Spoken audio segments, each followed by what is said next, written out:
Every family has dark chapters, Wednesday. There's never a time to unburden yourself with the truth. Now is it. Life hangs in the balance. If you don't hurry, you'll have nothing left to save. Beware. There will be a price to pay.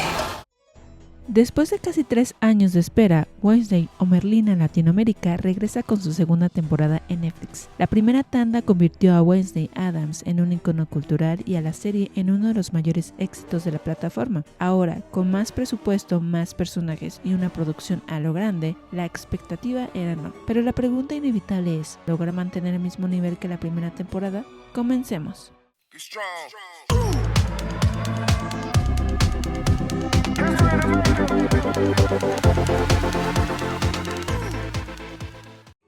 Cuando Wednesday debutó en 2022, nadie esperaba que la adolescente más siniestra de la familia Addams se convirtiera en el fenómeno global que fue.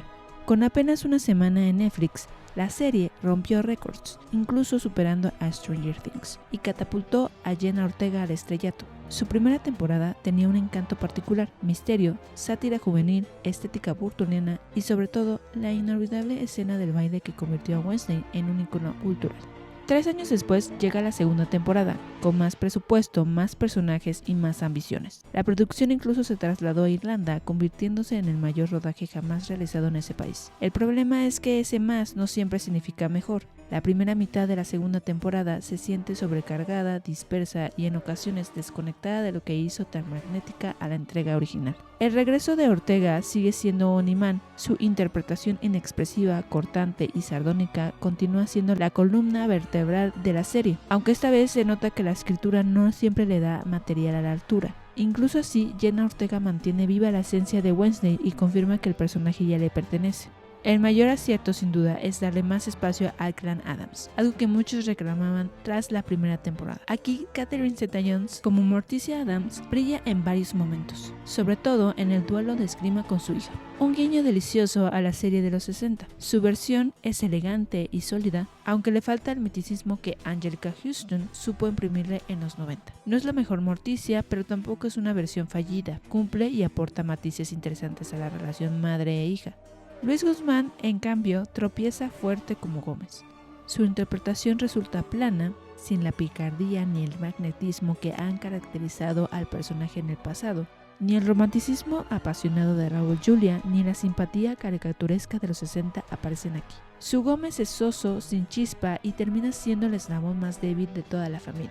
En el caso de Paisley, Isaac Ordóñez, aunque su arco se limita a la disparatada subtrama del zombie mascota, el joven actor demuestra potencial, tiene buen timing cómico y esa ingenuidad macabra que siempre definió al personaje.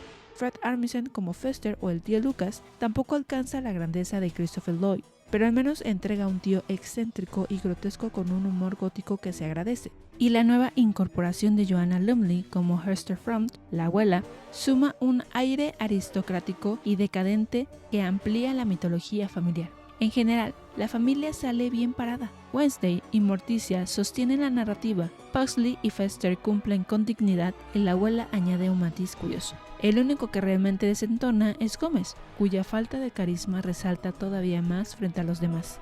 Visualmente, la serie sigue siendo un festín.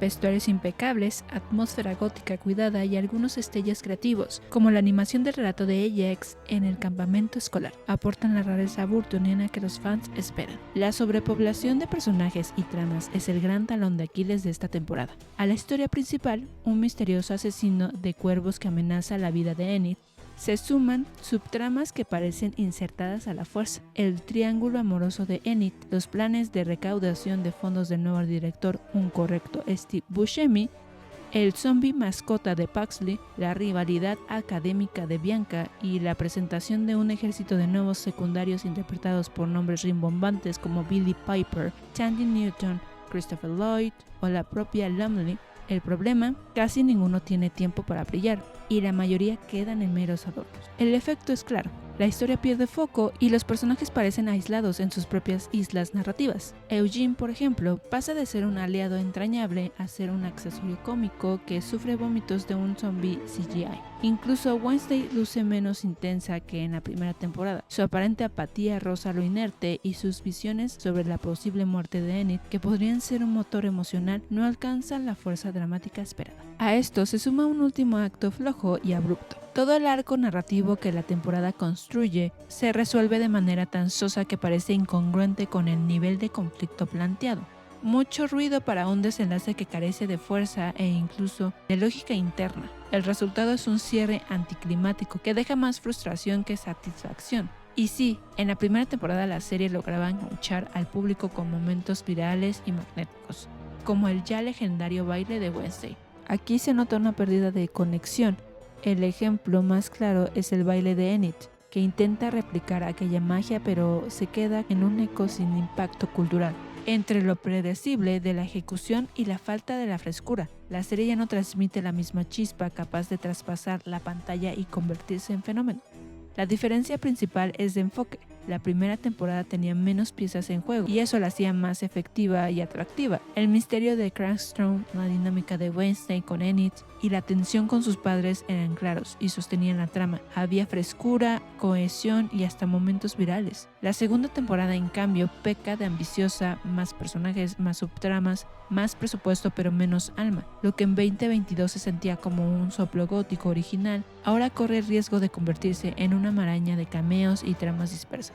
Wednesday es todavía una serie entretenida, atractiva visualmente y con personajes que logran sostener el interés, sobre todo gracias al magnetismo de Jenna Ortega y a una Morticia que, aunque distinta, resulta sólida. Sin embargo, la sobrecarga narrativa, los personajes desperdiciados y un cierre tan flojo como anticlimático hacen que esta segunda temporada pierda la chispa que hizo tan especial a la primera. Si la serie sigue en esta misma línea, probablemente no habrá mucho de Wednesday en el futuro, al menos no con el mismo impacto cultural que alguna vez la convirtió en fenómeno. Por eso yo le doy un 6.5 de 10.